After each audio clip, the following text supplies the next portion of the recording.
So hey students, welcome to another video. Today we'll discuss about exercise 3.2 जो आपकी substitution methods पे based है. तो पहले सब्स्टिट्यूशन मेथड समझते हैं कि होता क्या है. ठीक है, सब्स्टिट्यूशन जैसे कभी तुम्हारे क्लास में क्या होता होगा, टीचर नहीं आता है तो सब्स्टिट्यूशन दूसरे टीचर का लगता है. ठीक है, रिप्लेसमेंट लगती है कि वो टीचर आगे के कर ले. सिमिलर जैसी मीनिंग है बेटा वैसा काम. ठीक है, लॉजिकली वही चीज है, जो नाम है वो काम. सब्स्टिट्यूट करना. अब जैसे कभी भी दो इक्वेशन दिया रहता था, जैसे मान लो दो इक्वेशन का एग्जांपल लेते हैं. Let's say 2x + 3y = 5 and 3x + 4y = 10. मान लो ये दो इक्वेशन बेटा दिए रहते, तो ये दो इक्वेशंस को अब हम लोग को क्या फोकस है. अभी तक हम लोग ये सॉल्व करते थे कि कंसिस्टेंट है कि इनकंसिस्टेंट है. ठीक है, कंसिस्टेंट अगर होगा तो कंसिस्टेंट मतलब सोल्यूशन है, इनफाइनाइट सोल्यूशन है कि वन सोल्यूशन है. अगर इनफाइनाइट सोल्यूशन है, वन सोल्यूशन है, तो बता देते इंटरसेक्टिंग लाइंस है अगर एक सोल्यूशन है. एंड अगर बाई द वे तुम्हारा इनफाइनाइट सोल्यूशन है तो कोइंसिडेंट लाइन है. फिर तुम्हारा इनकंसिस्टेंट है मतलब नो सोल्यूशन है, पैरेलल लाइंस है. तो ये तो अब तक की बात रही. अगर मान लो तुम्हारा इक्वेशन कंसिस्टेंट हो जाता है और कंसिस्टेंट में यूनिक सोल्यूशन वाला केस हो जाता है. यूनिक सोल्यूशन वाला केस क्या होता है कि a1/a2 not equal to b1/b2 not equal to c1/c2. ठीक है, तो बेटा यूनिक सोल्यूशन तुम्हारा एग्जिस्ट करेगा. ठीक है, मैक्सिमम क्वेश्चंस में अब तुम्हारे यूनिक सोल्यूशन क्या आएंगे. एक दो आ जाते हैं इनफाइनाइट के, वो भी कोई दिक्कत नहीं है, हम लोग एक क्वेश्चन उसका भी देख लेंगे. तो यहाँ पे यूनिक सोल्यूशन जहाँ एग्जिस्ट करेगा तो उसको सॉल्व करने का तरीके है. अब इक्वेशन अगर जो दिया है, तो पहले तो तीन तरीके थे तुम्हारी एनसीईआरटी में. एक डिलीट हो गया है क्रॉस मल्टीप्लिकेशन करके, थर्ड आता था. एंड रिड्यूसिबल वाले भी हट गए. रिड्यूसिबल मतलब हम लोग नॉर्मल ऐसे इक्वेशंस में कन्वर्ट कर लेते थे, थोड़े टेढ़े मेढ़े अगर इक्वेशन दिए रहते.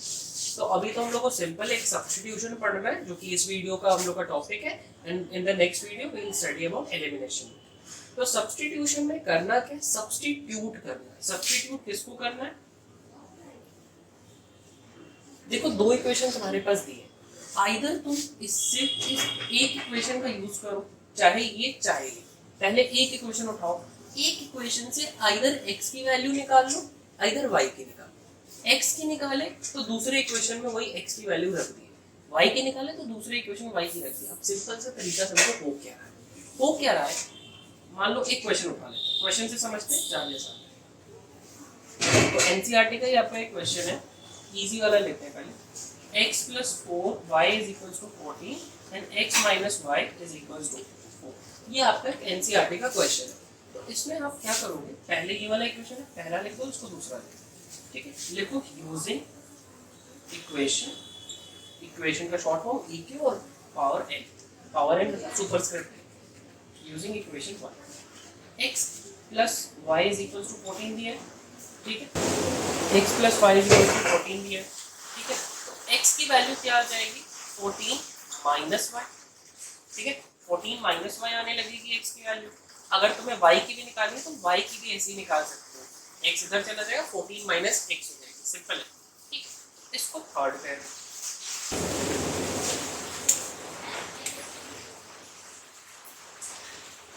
ठीक है, तो ये थर्ड इक्वेशन हो गई. अब क्या करो बेटा, ये x की जो वैल्यू आई है, ये x की जो वैल्यू आई है उसको सेकंड इक्वेशन में पुट करो. हम लोग का मेन लॉजिक क्या है कि एक कोई इक्वेशन को हम लोग एक वेरिएबल में बनाने की कोशिश करें. कभी भी कोई इक्वेशन सॉल्व करना है तो we have to bring it into one variable, तभी एक इक्वेशन सॉल्व हो पाएगा. तो इस x की वैल्यू उठा के तुम इस इक्वेशन में रख, सेकंड इक्वेशन में रखते हैं. पहले क्वेश्चन अब हटा लेते हैं, ये हटा लो, ये हटा लो. हम लोग का क्या आया था थर्ड इक्वेशन, x = 14 - y. ये हम लोग का थर्ड इक्वेशन आया था. इसको इस इक्वेशन में अगर तुम रखते हो, रिप्लेस कर दो. 14 - y, x की जगह देखो हमने ये रखा. ठीक है, -y = 4. ठीक है, सिंपल है, कुछ नहीं करा. थर्ड इक्वेशन बनी थी, उसको हमने इसमें प्लेस करा. अब ब्रैकेट हटा लो, 14 - y, ये भी -y = 4. माइनस माइनस प्लस हो जाएगा, 2y. 14 यहाँ पे हो जाएगा, 4 यहाँ पे हो जाएगा.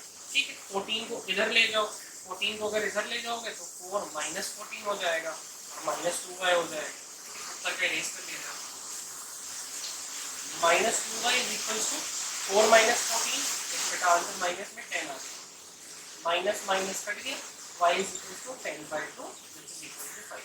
तो सिंपल सा तरीका क्या है, देखो y की एक वैल्यू आ गई, ठीक है, we have got the value y। कभी भी एग्जाम में y की वैल्यू है, x की वैल्यू है, तुरंत ही बॉक्स में डाल दो, क्योंकि वो एग्जामिनर जब चेक करेगा पेपर तो उसको उतना देखना नहीं पड़ेगा, x और y देखेगा, आगे बढ़ जाएगा टिक मार्क, ठीक है। अगर गलत करे होगे तो स्टेप मार्किंग देगा, गलत नहीं करे होगे तो सीधा आंसर देख के आगे बढ़ जाएगा, उसको भी आराम हो जाएगा। तो ये y की वैल्यू बेटा 5 आ। अब ये y की वैल्यू कोई भी गिवन एक इक्वेशन में रख, फर्स्ट इक्वेशन में जैसे हम लोग रखते हैं, फर्स्ट इक्वेशन हमारा क्या था, x + y = 14। तो फर्स्ट इक्वेशन में y की वैल्यू रख दो, x + 5 = 14 एंड x = 14, 5 इधर क्या माइनस हो जाएगा, x तुम्हारा कितना आ जाएगा, ठीक। तो बेसिकली तुम्हारा हो क्या रहा है पूरे क्वेश्चन में, पूरे क्वेश्चन में इसी तरह हम लोग एक सिंगल इक्वेशन में एक ही वेरिएबल लाने की कोशिश कर रहे हैं, आइदर x लाओ आइदर y। अब इसी क्वेश्चन को हम लोग y के टर्म्स में सॉल्व करके देखते हैं। y के टर्म्स मतलब क्या है, कहने का मतलब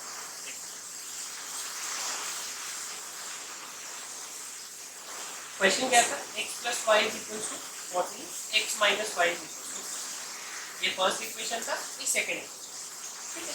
अभी हम लोग क्या करे थे, पहले इक्वेशन से x की वैल्यू निकाले थे, पहले इक्वेशन से y की वैल्यू निकाले, और फॉर सेक हम ये दिखाने की कोशिश कर रहे थे तुम्हें इस तरीके से कि x की निकालो चाहे y की निकालो, आंसर सेम ही है।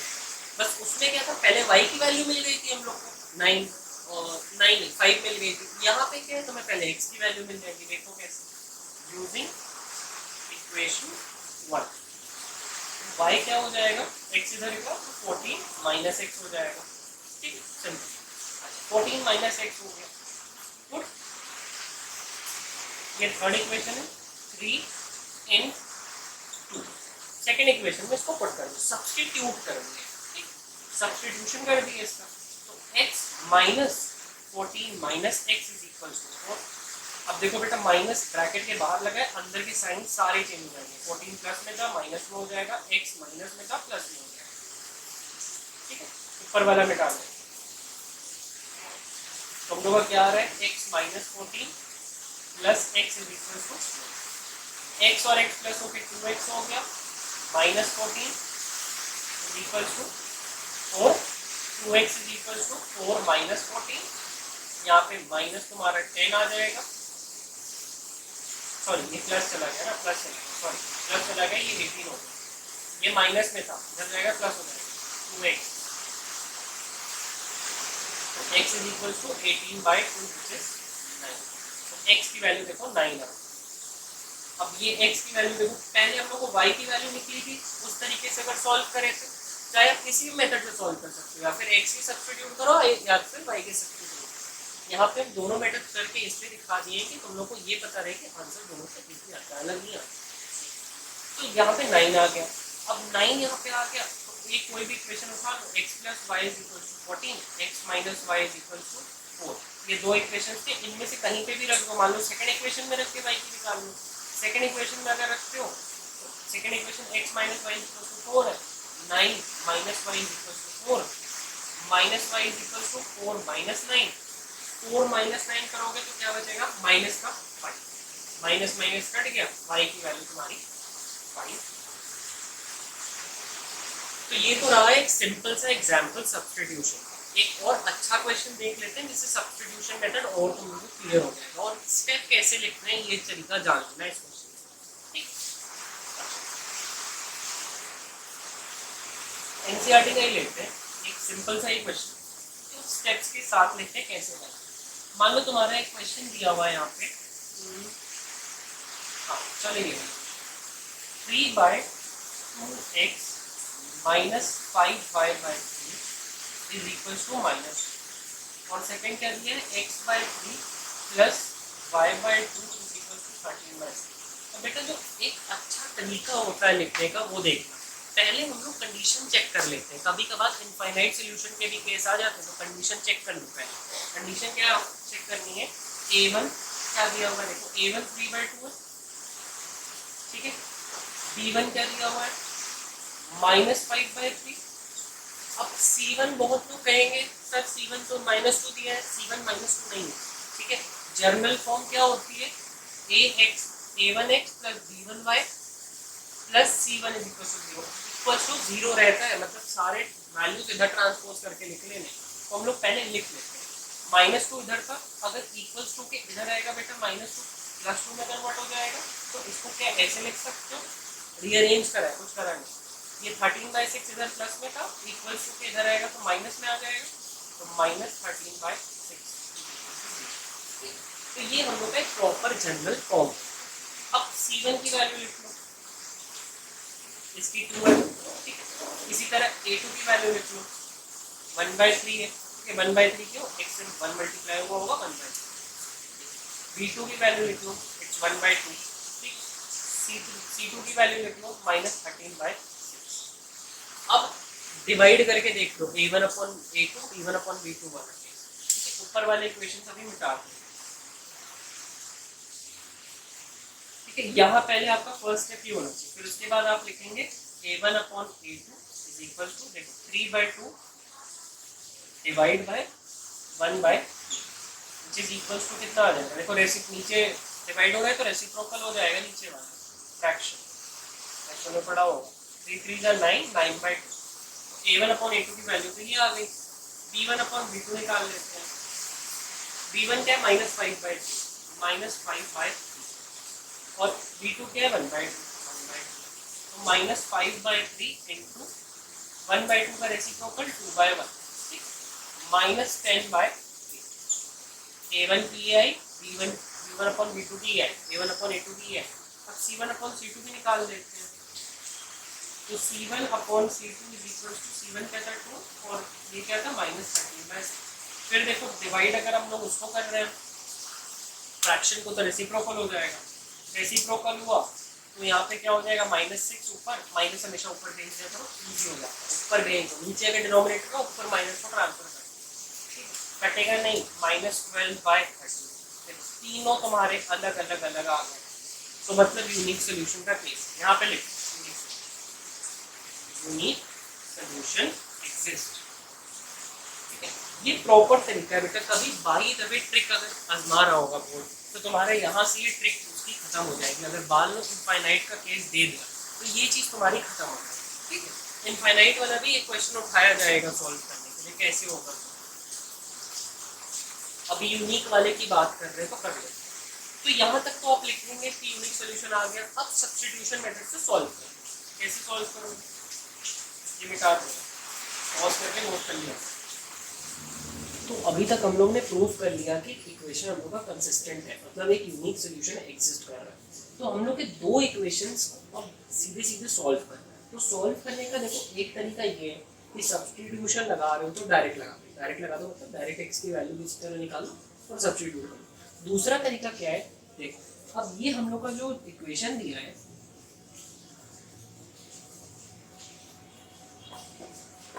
ये है, ठीक है। 2 इधर ही लिख दिए, इधर नहीं लिखे, और चेक करने के समय इधर लिख दिए, और दूसरा इक्वेशन है ये।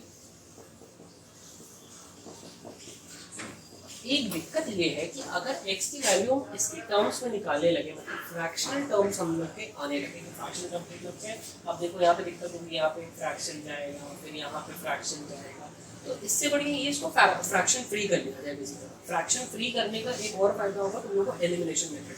तो ये तरीका सीख लो, कैसे करोगे। देखो बेटा यहाँ पे नीचे 2 है, यहाँ पे नीचे 3 और यहाँ पे कुछ नहीं है, ठीक है।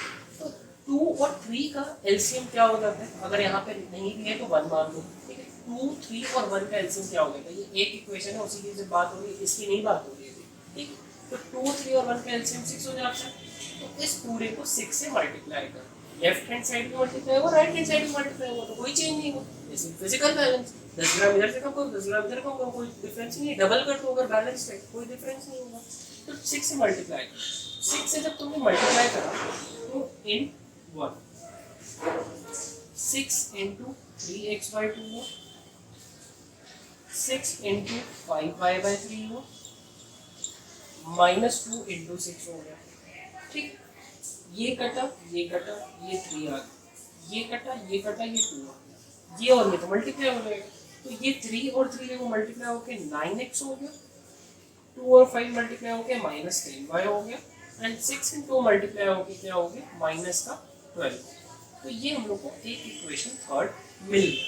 सिमिलरली सेकंड इक्वेशन अगर ध्यान से देखिए, नीचे 3 है, 2 है एंड 6 है। एलसीएम क्या होता है 3, 2 और 6 का? 6 ही हो जाता है। तो सेकंड इक्वेशन को भी पूरे लेफ्ट हैंड और राइट हैंड को 6 से मल्टीप्लाई करना। तो एक इक्वेशन ये हो गया। अब ऊपर वाला हम लोग मिटा देते हैं और उसको लीनियर जो हम लोग का फ्रैक्शन फ्री इक्वेशन है वो लिखना, इसको 3 पे। अच्छा, सेकंड वाले को मल्टीप्लाई करते हैं, सेकंड वाले में 6 मल्टीप्लाई इन सेकंड। जब तुमने 6 से मल्टीप्लाई करा, 6 इंटू एक्स बाई 3 हो गया, प्लस 6 इंटू वाई बाई 2 हो गया, 6 इंटू 13 बाई 6 हो गया। ये 6 कटा, ये 6 कटा, ये घटा, ये 3 बार में गया, ये घटा, ये घटा, 2 बार। सिंपल। तो 2x हो गया, ये 3y हो गया, ये 3 इंटू वाई 3y हो गया, और ये 30। तो देखो हम लोग का सेकेंड इक्वेशन भी एक फ्रैक्शन फ्री इक्वेशन बन गई। यहाँ पे लिख लो उसको, 2x plus 3y is equal to 30। ये फोर्थ इक्वेशन। तो यहाँ पे क्या हुआ बेटा, हम लोग का फ्रैक्शन फ्री तो हो गया। अब सीधे सब्स्टिट्यूशन लगा के फटाफट सॉल्व कर लिया जी, यूजिंग 3। थर्ड इक्वेशन का यूज करते हैं। थर्ड इक्वेशन में देखो, अगर सिर्फ x की वैल्यू चाहिए तो क्या करें, ठीक है, क्योंकि x की वैल्यू फर्स्ट से निकालेंगे, सेकंड में x की सब्स्टिट्यूट। तो फर्स्ट की अगर निकालोगे तो क्या करोगे, 9x इज इक्वल टू -12 है, 10y को इधर भी लिखो, प्लस 10y हो जाएगा, क्योंकि देखो ये माइनस है, इधर जाएगा प्लस हो जाएगा, और x की वैल्यू क्या आ जाएगी, 9 मल्टीप्लाई हो रहा है, इधर जाएगा तो डिवाइड हो जाएगा। ठीक है, ये हम लोग का 5 है। अब ये 5 की जो वैल्यू आई है x की, इसको तुम सेकंड इक्वेशन में यानी फोर्थ इक्वेशन में जो हम लोग का फ्रैक्शन फ्री था उसमें पुट कर दो। सिंपल। ऊपर वाला में इसका काम नहीं, इसको इसमें पुट कर दो।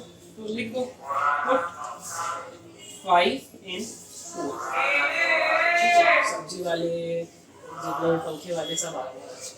तो x को इधर पुट कर दो।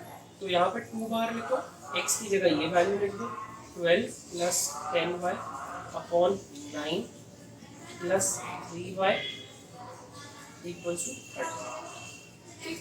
अच्छा, अब एक चीज देख पा रहे होगे, 9 और 2 बेटा अगर कटते तो काट देते, नहीं कट रहे हैं तो नहीं काट सकते ऑब्वियसली। तो 2 को क्या करोगे, 2 को 12 से भी मल्टीप्लाई करोगे, 10 से भी करोगे। डिस्ट्रीब्यूटिव लॉ तुम लोगों को पता होगा, अगर ब्रैकेट के अंदर प्लस और माइनस लिखे रहते हैं तो दोनों को मल्टीप्लिकेशन या फिर डिवीजन हो रहा है तो दोनों को डिवाइड देते हैं नंबर।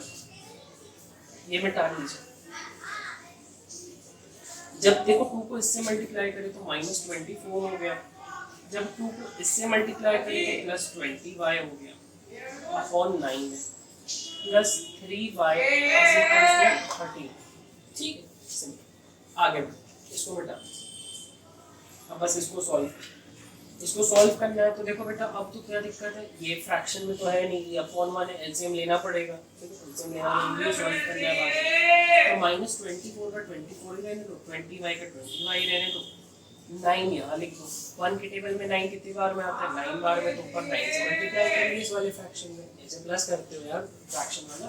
तो 9 3 कितना होता है, 9 3 is 27y is equal to -24 plus 20y और 27y ऐड कर लो हाथ में, 20 और 27 कितना हो जाएगा, 47y। 9 डिवाइड हो रहा है, इधर जाके मल्टीप्लाई हो जाएगा, 13 इंटू 9 विच इज 117 इधर आ गया। अब 47y यहाँ बस लिख लो, ये 24 इधर माइनस में था बेटा, इधर जाएगा तो प्लस में हो जाएगा, प्लस कर दो 1 आएगा, 4 आएगा, 141। y की वैल्यू सिर्फ निकालनी, 47 मल्टीप्लाई हो रहा था, इधर जाके डिवाइड हो जाएगा। ठीक है, डिवाइड करके देखो वैसे 47 से ये तो डायरेक्ट कट जाएगा 3 टाइम्स में, तो इसको काटो इसको काटो, आंसर कितना आ गया 3। तो y की वैल्यू अपनी कितनी आ गई। ठीक, अब ये y की वैल्यू तुम कोई भी दो इक्वेशन में रख के x की वैल्यू निकाल सकते हो, चाहे जो नॉर्मल इक्वेशन दिया था उसमें रख लो, चाहे जो हम लोग लीनियर टाइप में वो फ्रैक्शन फ्री बनाए तो उसमें रख लो, तुम्हें जिसमें आराम है।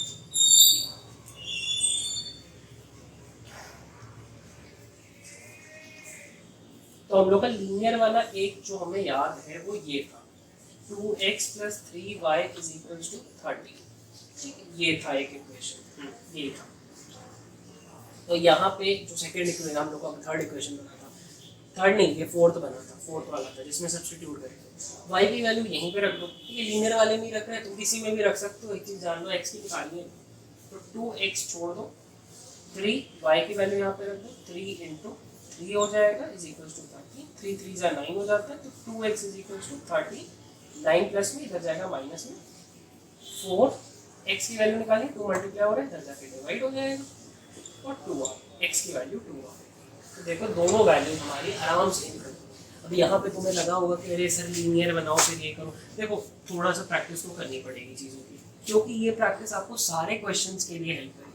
सिवाय इस क्वेश्चन के लिए नहीं, ये प्रैक्टिस आपको लीनियर आगे एलिमिनेशन मेथड आएगा उसमें भी हेल्प करेगी। और प्लस अगर कभी बात कोई कॉम्प्लिकेटेड फ्रैक्शन बन रहा है तो फ्रैक्शन भी खत्म हो जाएगा। तो इसी तरह आपको ये क्वेश्चन फ्रैक्शन वाले सॉल्व करने हैं, ठीक है, फ्रैक्शन को फ्रैक्शन फ्री बना। चलिए एक इनफाइनाइट वाला भी केस देख लेते हैं। इसी में एक क्वेश्चन था, देखो ये वाला क्वेश्चन था, एनसीईआरटी का एक क्वेश्चन, और इसीलिए स्टार्टिंग में जो चेक कर रहे थे वो चेक करना बहुत इंपॉर्टेंट हो जाता है, क्योंकि कभी कभार तुम्हारे ऐसे क्वेश्चन आ जाते हैं। देखो या फिर नो सोल्यूशन का केस भी मे भी आ जाए बीच में, ठीक है। कभी कभी ऐसा करते तुम्हारा ऐसे नॉलेज को टेस्ट करने के लिए पूछ ले कि पहले तुम्हें दे दे 2 इक्वेशन उठा के कहे सॉल्व करो, मान लो एमसीक्यू में दे दे तो उसमें एक ऑप्शन दे दे नन ऑफ दीज, या फिर दे दे नो सोल्यूशन, तो वो लगा दोगे तुम, ठीक। तो कहीं भी कैसे भी रिलेटेड आ सकता है, तैयारी हर चीज़ की आपको रहनी चाहिए। हम लोग को 2 इक्वेशन दिया हुआ है, हम लोग फटाक से चेक कर लेते हैं। चेक करोगे कैसे, a1 की वैल्यू क्या है 3, b1 की वैल्यू क्या है -1, ठीक है। अब ये एक दिक्कत है, देखो इक्वल्स टू के इधर लिखा है 3, तो इस 3 को इधर ले आओ। क्यों इधर ला रहे हैं, जनरल फॉर्म बना है। 9 इधर लिखा है, 9 को भी इधर ले आओ। फिर यहाँ पे तुम्हारा c1 क्या आ जाएगा -3, a2 क्या आ जाएगा 9, b2 क्या आ जाएगा -3, c2 क्या आ जाएगा -9, ठीक है। तुम्हारा a1 b1 और ये सारी वैल्यूज आ गई। तो a1/a2 देख लो क्या है 3/9 = 1/3 कट गया, ठीक है। सेम टेबल b1/b2 क्या है, ठीक है। b1/b2 क्या दिया हुआ हम लोग का -1/-3 which is 1/3 again। c1/c2 क्या है -3/-9 which is माइनस कट गया 1/3। तो देखो तीनों 1/3 हो गई है, तो इनफाइनाइट का केस हो गया। अब इसको कैसे सॉल्व करेंगे, इसके लिए देखो चाहे ये इक्वेशन हो चाहे ये इक्वेशन हो, कोई फर्क नहीं पड़ता। तो हम लोग पहली वाला इक्वेशन कंसीडर करते हैं, दूसरे का काम ही नहीं है, क्योंकि एक्चुअली में है दोनों एक ही इक्वेशन ना, कोइंसिडेंट लाइंस है, एक ही लाइन के इक्वेशन है, दोनों कोई भी ले लो एक ही लाइन के इक्वेशन है, तो फर्स्ट वाला ही ले लेते हैं। तो फर्स्ट वाले में y की वैल्यू निकाल लो, y की वैल्यू कैसे निकाल, या फिर x की वैल्यू निकाल लो। तो 3x क्या लिख सकते हैं, ये दोनों को इधर ले 3 + y हो गया, x की वैल्यू क्या आ गई 3 + y/3, ठीक है, सिंपल, ठीक। अच्छा यहाँ पे फिर ये चीज दिखा के एक बॉक्स बना दो, फिर लिख दो for infinite value of y we get infinite value of x। y की कोई भी वैल्यू यहाँ पे रख दो बेटा, एक x की यूनिक वैल्यू मिलेगी, कोई भी रखो x की मिलेगी, कोई भी रखो x की मिलेगी। तो ये इसीलिए इनफाइनाइट सोल्यूशन होगा, दोनों इक्वेशन एक ही बात कर रहे थे, एक ही लाइन को रिप्रेजेंट कर रहे थे। तो यहाँ पे तुम्हारा इनफाइनाइट सोल्यूशन का केस बन जाता है। और इनफाइनाइट को ऐसे सॉल्व करना है, एक इक्वेशन उठाना है और ऐसे सब्स्टिट्यूशन वाला तरीका लगा के एक को दिखा देना है, किसी की वैल्यू y की दिखा दो, x की दिखा दो, और ये स्टेटमेंट लिख दो। और स्टेटमेंट का मतलब क्या, y की कोई भी वैल्यू यहाँ पे x की एक यूनिक मिलेगी, ठीक। तो x और y की ऐसी वैल्यूज मिलती रहेंगी, क्योंकि एक स्ट्रेट लाइन है, सारे पॉइंट्स आते जाएंगे स्ट्रेट लाइन, ठीक।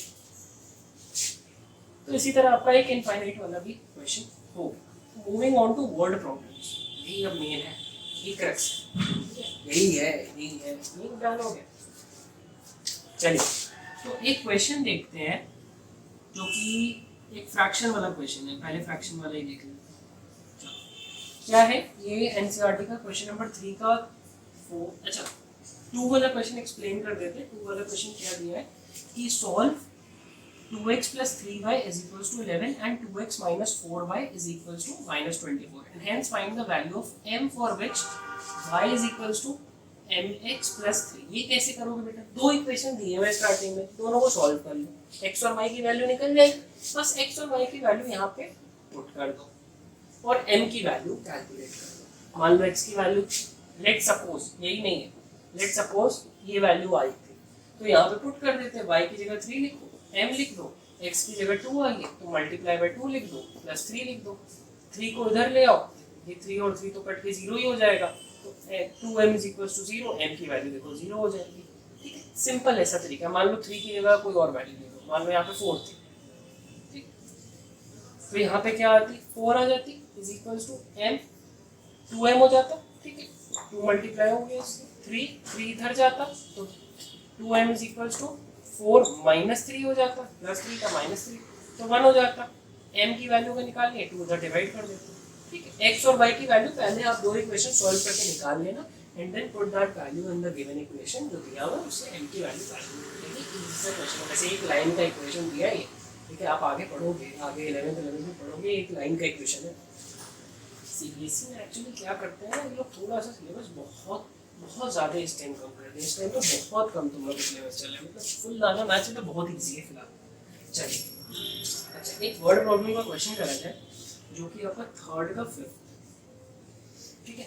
अब जितने भी क्वेश्चंस होने वाले हैं, चाहे एलिमिनेशन में सिर्फ एक क्वेश्चन करके सॉल्व करके दिखाया जाएगा, सारे वर्ड प्रॉब्लम्स के लिए जाएंगे क्वेश्चंस, ठीक है। अब फ्रैक्शन बिकम्स 9/12। पहले तो देखो बेटा, एक फ्रैक्शन की बात हो रही है तो फ्रैक्शन में हमेशा दो पार्ट रहता है, एक न्यूमरेटर रहता है, एक डिनोमिनेटर रहता है।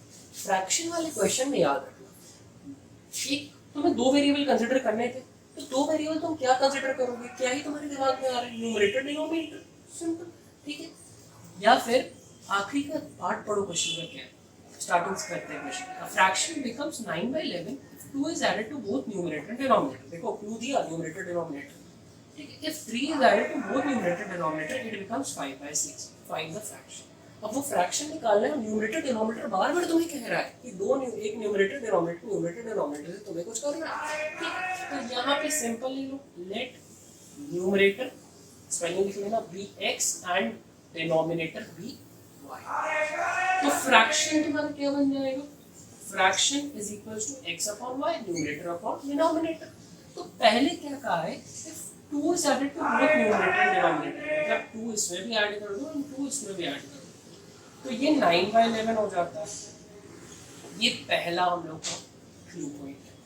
दूसरा क्या दिया है, if 3 is added to both numerator and denominator it becomes 5/6, ठीक है। ये हम लोग का सेकंड इक्वेशन। तो ये दो इक्वेशन आपको मिलेगा, इनको थोड़ा सा सॉल्व करना है। कैसे सॉल्व करोगे कि फ्रैक्शन में क्रॉस मल्टीप्लिकेशन आप कर सकते हैं, यहाँ पे भी क्रॉस मल्टीप्लिकेशन कर सकते हैं। तो नेक्स्ट स्टेप में हम लोग क्रॉस मल्टीप्लिकेशन करके एक सिंपल सा इक्वेशन दो उसको सॉल्व कर लेंगे बाय सब्स्टिट्यूशन। ये निकाल लेते हैं और पहले वाले को ट्रीट करते हैं, पहले वाले पर आज कर लेते हैं। x plus y plus 2 is equals to 9/11, ठीक, सिंपल। अब यहाँ पे 11 चला जाएगा, यहाँ 9, यहाँ 11 चला जाएगा और ये 9 से मल्टीप्लाई होगा, तो x plus 2 will be multiplied by 11 and 9 will be multiplied by y plus 2, ठीक। इसको खोलो, 11x हो जाएगा, दोनों से मल्टीप्लाई डिस्ट्रीब्यूटिव लो, 11 22, 9 into y 9y, 18 हो जाएगा, तो दोनों से मल्टीप्लाई होगा, ठीक है। अच्छा 11x एक साइड से चीजें ट्रांसफर कर लो, -9y आएगा, प्लस का 9y का माइनस हो गया, 18 प्लस में था, इधर आएगा माइनस में हो जाएगा, plus 22 minus 18 plus 100 kilo, same species है, सेम खाली नंबर है, दोनों को सॉल्व 100 रुपए किलो। 11x - 9y इन दोनों को सॉल्व करो, +4 इज इक्वल्स टू 0। ये देखो हम लोग का एक परफेक्ट इक्वेशन बन गया, ठीक। इसी तरह सेकंड को भी सॉल्व करके हम लोग एक लीनियर फॉर्म में क्रिएट कर देंगे। लीनियर फॉर्म में, सॉरी लीनियर तो पहले ही है, इसको हम लोग एक सिंपल इक्वेशन में कन्वर्ट करेंगे। लिमिट आर और ये एक जगह लिख लो 11x minus 9y plus 4 is equal to 8। ये इक्वेशन मिल जाएगा। सेकंड वाला हम लोग का क्या दिया था, x plus 3 y plus 3 is equal to 9 का 5 प्लस 6। फिर क्रॉस मल्टीप्लिकेशन करो तो 6x प्लस 3 हो जाएगा, 5y प्लस 3 हो जाएगा। ठीक, कोई दिक्कत नहीं होनी चाहिए। तो इसको और इसको मल्टीप्लाई कर दो तो 6x हो जाएगा प्लस 6 3 जा 18, 5y हो गया 5 3 जा 15। ठीक, एक साइड कर लो 6x minus 5y plus 18 minus 15 is equal to 0। 18 15 3 बचता है, सेम स्पीशीज वाले हैं, ध्यान देना। देखो हम लोग का एक और इक्वेशन क्रिएट हो गया, जनरेट हो गया। अब क्या करना है, इसको भी यहाँ पे लिख दो साइड में। सब्स्टिट्यूशन का यूज करिए, सॉल्व कर लीजिए। अच्छा यहाँ पे आप कुछ लोग कहेंगे सर आप डायरेक्ट सब्स्टिट्यूशन का यूज करने जा रहे हो, अब तो आप नहीं चेक कर रहे हो कंडीशन क्यों नहीं चेक कर रहे हो? तो बेटा थोड़ा सा दिमाग लगाने की कोशिश करो। जब बोर्ड तुमसे पूछा है फाइंड द फ्रैक्शन, तो मतलब वो कंसिस्टेंट ही होगा और वो एक ही सोल्यूशन देता होगा। तो हम लोग अगर दिमाग से काम करें तो ये कोई दो नॉर्मल इक्वेशंस नहीं दिए, तो यहाँ पे कोई ट्रिक वो नहीं लगा सकते, क्योंकि the paper is asking you for a solution. ठीक है, एक फ्रैक्शन के लिए पूछ रहा है, ठीक है, सोल्यूशन के लिए वो वाला भी पूछते हैं, लेकिन वहाँ पे तो इनफाइनाइट भी हो सकता है, यहाँ पे इनफाइनाइट कोई फ्रैक्शन में बन ही नहीं सकता ना। दिमाग लगाने की कोशिश करूँगा, ये है फॉर द प्रॉब्लम। ठीक है, तो यहाँ पे आपको चेक करने की जरूरत नहीं पड़ेगी। अगर आप चेक भी करेंगे तब भी गलत बात नहीं है, चेक नहीं भी करेंगे तब भी कोई दिक्कत नहीं है। और वर्ड प्रॉब्लम, चलो सब्स्टिट्यूशन यूज करते हैं। ये थर्ड इक्वेशन था and this was our fourth equation. तो ये हमारे दो इक्वेशन बन गए। अब इनको सब्स्टिट्यूशन से इजीली सॉल्व कर लेते हैं। क्या करेंगे, 11 पहला वाले इक्वेशन को सब्स्टिट्यूट करेंगे दूसरे। 11x इक्वल्स टू, देखो 9y माइनस में प्लस 4 है, दोनों इधर जाएगा, क्या हो जाएगा 9y माइनस 4। x की वैल्यू क्या आ जाएगी 9y माइनस 4 अपॉन 11। सिंपल, ठीक है। अब इसको 5 कह दो। अब इसी वैल्यू को बेटा ये सेकंड इक्वेशन में सब्स्टिट्यूट करो। ठीक है, इसको सब्स्टिट्यूट करते हैं तो 6 की जगह फिफ्थ जो आया अभी आया सब्स्टिट्यूशन वाला, वो यहाँ से लिखते हैं 9y minus 4 upon 11 minus 5y plus 3 is equal to 0। यही आया, इसको मल्टीप्लाई करो, 9 6 से कितना होता है 54y माइनस 24, दोनों से मल्टीप्लाई हो, 11 और 6 अगर कटते तो काट देते, नहीं कट गया। ठीक है, minus 5y plus 3 is equal to 0। ठीक, अब अपॉन 11 भी है। अब एलसीएम लेना पड़ेगा क्योंकि यहाँ पे एडिशन हो रहा है। ठीक है, एलसीएम लेना पड़ेगा, तभी 11 को हम लोग यहाँ भेज देंगे बाद में। तो यहाँ पे 1 1 हो गया, ये मिटा दो। एलसीएम लो, 11 है तो ये 54y हो जाएगा, माइनस का 24 ही हो जाएगा। 11 है, 1 की टेबल में 11 कितनी बार में आता है 11 बार में, तो ये भी मल्टीप्लाई बाय 11 और 3 भी मल्टीप्लाई बाय 11 हो गया।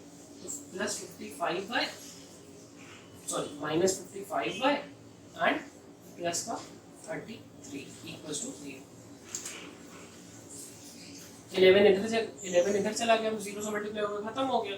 54 प्लस में है, 55 माइनस में है, तो माइनस का y बचा। 24 और 33 को सॉल्व कर सकते हो, माइनस 24 है प्लस 33 है, माइनस प्लस माइनस होता है, तो 24 33 माइनस हुए तो कितना बचा तुम्हारा 6 7 8 9 प्लस का 9 इज इक्वल टू 0। ये हुआ, 11 इधर जाके 0 हो गया। y minus y is equal to minus 9, y तो माइनस माइनस कट गया, y की वैल्यू 9 है। ठीक है, अब सिंपल ये y की वैल्यू सब्स्टिट्यूट करो यहाँ पे, मिटा लो। तो 6x माइनस सेकेंड वाले में ही सब्स्टिट्यूट कर दे रहे, y की वैल्यू 9 आई है, plus 3 is equal to 0। 6x minus 9 by 45 plus 3 is equal to 0। 6x 45 और प्लस 3 है तो 42 हो जाएगा, minus plus minus sign minus का लगेगा, 6x इज इक्वल टू 42 इधर चला गया तो प्लस में हो गया। ठीक है, x is equal to 42 by 6 और 7 बार में आ जाता है, तो y की वैल्यू 9 आ गई, x की वैल्यू 7 आ गई। और हम लोग का फ्रैक्शन क्या था x upon y, which can be written x की वैल्यू 7 y की 9, 7 बाय। तो ये आपका क्वेश्चन इजी तरीके से हो गया। तो ये एक वर्ड प्रॉब्लम थी। एक और वर्ड प्रॉब्लम सॉल्व कर लेते हैं जिससे हम लोग का थोड़ा सा और कंसिस्टेंसी चीजों में बन जाए। चलो देखते हैं एक और वर्ड प्रॉब्लम क्या है। हाँ चलो एक एज वाला क्वेश्चन करिए। 5 years hence, hence का मतलब आगे होता है, याद रखना। 5 years hence, 5 years आगे। The age of Jacob will be 3 times that of his son. 5 years ago, 5 साल पहले, Jacob's age was 7 times that of his son. What are their present ages? अब देखो जिसको समझ में नहीं आया x और y क्या लेना है, लास्ट का देखो पार्ट में क्या कह रहा है कि फाइंड देयर एजेस। देयर मतलब दो लोग हैं, एक है जेकब और एक है उसका सन। तो let son's age be x and Jacob's be y। अब ये x और y रिवर्स फॉर्मेट में तुम लोग ले सकते हो, तुम्हारी मर्जी है। जिसको x लेना है उसको x ले लो, जिसको y लेना है उसको y ले लो। तो पहले क्या दिया है 5, ऐसे लिख लेते ईयर्स अब 5 साल पहले। 5 साल पहले क्या हुआ, 5 साल पहले पहले जेकब की एज बताओ क्या होगी। क्या जेकब की एज y माइनस 5 हो जाएगी और उसके सन की एज क्या होगी x माइनस 5 हो जाएगी। इसमें तो कोई प्रॉब्लम नहीं होनी चाहिए, क्योंकि 5 साल पहले क्या होगा तो दोनों की एज से 5 माइनस कर। इन्फॉर्मेशन क्या दी थी 5, हम लोग ने 5 years अगो वाला पहले केस कर लिया, हेंस वाला स्टार्टिंग में दिया है वो बाद में करते हैं, ठीक है, उल्टा लिख लिया। तो 5 years ago Jacob's age was 7 times that of his son. Son की एज का 7 टाइम्स, ये पूरी एज जो सन की है 5 साल पहले उसका 7 गुना 7 times is equals to Jacob's age. देखो एक इक्वेशन हम लोग का बन गया, इसको सॉल्व कर 7x और 5 से भी मल्टीप्लाई होगा -35 is equals to y minus 5। एक साइड कर लो 7x minus y -35 plus 5 is equals to 0। तो 7x minus y plus 30 is equals to 0। Minus plus minus हो गया और यहाँ पे तुम्हारा माइनस। एक इक्वेशन तुम्हारा बन गया, ये चीज मिटा और इक्वेशन को ये साइड में।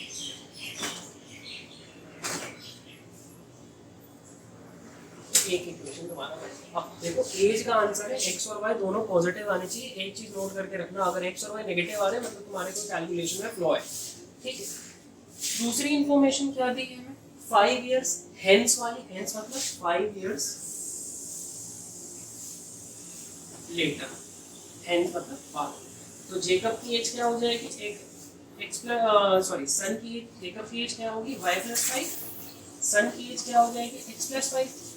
कोई दिक्कत नहीं होनी चाहिए इसमें, ठीक है। तो अब क्या इंफॉर्मेशन हम लोग के पास दी हुई है कि 5 years hence the age of Jacob will be 3 times that of his son। उसकी सन की 3 times जेकब की एज इक्वल होगी। तो 3 times सन मतलब जो सन की एज है उसका 3 गुना करना है, 3 times करना है, ठीक है। ये कर लिए, वो जेकब की एज के इक्वल हो जाएगा, जेकब की एज के इक्वल हो गया, सिंपल।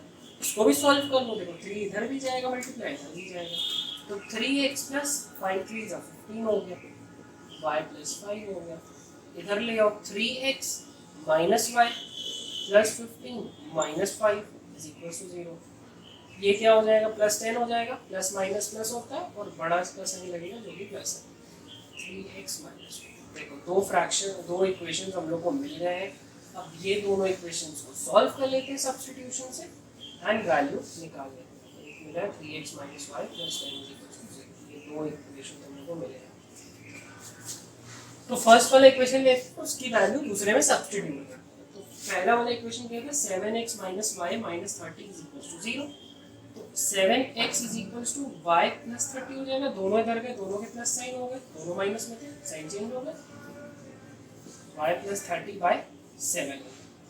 ये फिफ्थ इक्वेशन है जिसको तुम्हें, फिफ्थ इक्वेशन नहीं लोग, ये थर्ड इक्वेशन सॉरी, इसको तुम्हें सिंपली सेकंड में सब्स्टिट्यूट कर देना, सेकंड इक्वेशन। तो सेकंड में सब्स्टिट्यूट करते हैं, 3 है, x की वैल्यू क्या थी y plus 30 by 7 plus 10 is equal to 0। देखो 7 और 3 अगर कटते बेटा तो काट देते, लेकिन वो नहीं कट रहे तो नहीं काटो, सिंपली 3 को इससे और इससे मल्टीप्लाई करो। तो 3 बाय प्लस इससे मल्टीप्लाई हुआ 90 upon 7 plus 10 is equal to 0। अब एलसीएम लेनी पड़ेगा, एलसीएम ले लो। कुछ छूट रहा है क्या? छूट रहा है, सॉरी, एक यहाँ पे ये भी तो है, plus y plus 10 minus y plus 10, sorry minus y plus 10, ठीक है। तो यहाँ पे भी एलसीएम लेना पड़ेगा, ठीक है, क्योंकि 10 ऐसे तो 7 ऐसे तो डील नहीं कर पाएगा, सबसे फ्रैक्शन चल रहा है, ठीक है। तो यहाँ 1 के टेबल में ऐसे 7 आया, ठीक है, डायरेक्ट काम कर रहे हैं, ये मल्टीप्लाई हुआ 3y, ये मल्टीप्लाई हुआ 90, 1 7 के टेबल में 7 बार में आता है, तो 7 से मल्टीप्लाई होकर -7y, 7 से y मल्टीप्लाई हुआ -7, 1 7 के टेबल में 7 बार में, तो 10 में मल्टीप्लाई होकर +70 इक्वल्स टू 0, 7 इधर चला जाएगा, 0 हो जाएगा, 7 जाके इधर, ये मिटा लो। तो इक्वेशन, और ये देख लो, सॉल्व कर लो, 3y है -7y है, सॉल्व करें, माइनस का कितना आएगा 4y आ जाएगा, ठीक है। 90 70 प्लस कर लो, कितना होता है 90 और 70, 90 70 तुम्हारा होता है 160, ठीक है। y -4y क्या हो जाएगा -160, माइनस माइनस कट गया, y की वैल्यू क्या आ गई 160/4 विच इज 40। तो y की वैल्यू तुम्हें 40 मिल गई, जेकब की एज 40 इयर्स मिल गई, ठीक है। x की वैल्यू निकालनी है, ये y उठा के कहीं भी सब्स्टिट्यूट कर लो, चाहे इसमें चाहे इसमें। तो सेकंड वाले में ही कर लेते हैं, छोटा इक्वेशन,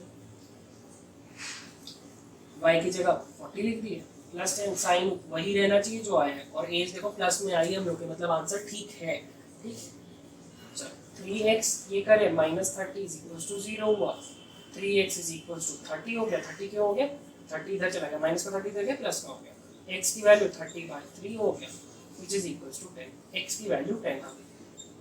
तो y की वैल्यू हुई 40 इयर्स एंड x की वैल्यू हो गई 10 इयर्स। तो इजीली तुम्हारा क्वेश्चन इसमें सॉल्व हो जाता है।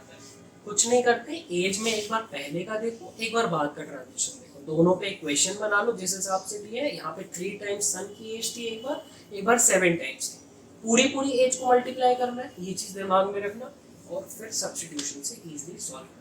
तो इसी के साथ सब्स्टिट्यूशन के हम लोगों ने कुछ क्वेश्चंस लगाए, कॉन्सेप्ट क्लियर करा। कोई दिक्कत होती है कमेंट सेक्शन में आप जरूर बताइएगा, और फिर अगली वीडियो में एलिमिनेशन मेथड पे बात की जाएगी, और वहाँ पे भी क्वेश्चंस लगाए जाएंगे, ठीक। तब तक के लिए बाय।